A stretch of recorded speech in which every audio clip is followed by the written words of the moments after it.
sommes sur un travail de création d'une mémoire visuelle d'un centre psychothérapique qui a fermé ses portes fin 2019. De mai 2019 à janvier 2020, on a travaillé avec un groupe de patients et soignants sur un travail photographique dans ce centre.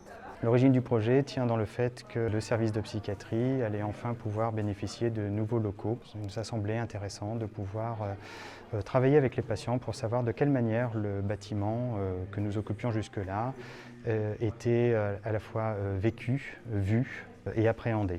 Et en réalité, on n'avait pas de vision réelle de ce que les patients pouvaient voir. Donc c'est à partir de ce moment-là, on s'est posé la question de savoir si on avait la possibilité de travailler avec un photographe professionnel pour accompagner les patients sur l'expression de leur vision de ce bâtiment que l'on occupait. C'est vrai que là, l'exposition, vous avez plusieurs matériaux utilisés, de la vidéo, des grands voilages sur lesquels les photos sont développées et aussi un objet qui reprend le journal intime, le journal qui a été tenu par la photographe durant son accompagnement des patients pour la construction de ce projet. J'ai pu participer au projet avec plaisir, ça m'a fait vraiment du bien, je me suis évadé, j'ai oublié mes problèmes, j'étais vraiment concentré dans ce que je faisais et ça m'a beaucoup plu.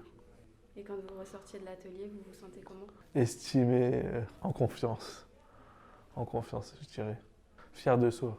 Depuis quelques années, on a développé des projets qu'on appelle de création-médiation, qui sont des projets hors les murs pour le centre d'art, où on propose de mettre en relation des partenaires du champ social, médical, avec des artistes. Et c'est dans ce cadre-là qu'on a pensé à Andrea Escheberger. La rencontre s'est vraiment produite entre cet artiste et les patients et les équipes de soignants, et qui donne aujourd'hui lieu à cette exposition-restitution très sensible, très juste, qui est un regard croisé de l'artiste Andrea Escheberger et des patients sur ce lieu, cet ancien bâtiment avant le déménagement. Aujourd'hui, nous avons une exposition où on présente les images réalisées par les patients et quelques portraits. Le projet a été proposé comme un travail de mémoire, de garder une trace de ces lieux. On arrive aussi à un travail qui présente la voix de ces personnes et leur impression dans ces lieux. Il y a eu pas mal de choses qui ont émergé de ces rencontres et donc c'est là la richesse du projet pour moi.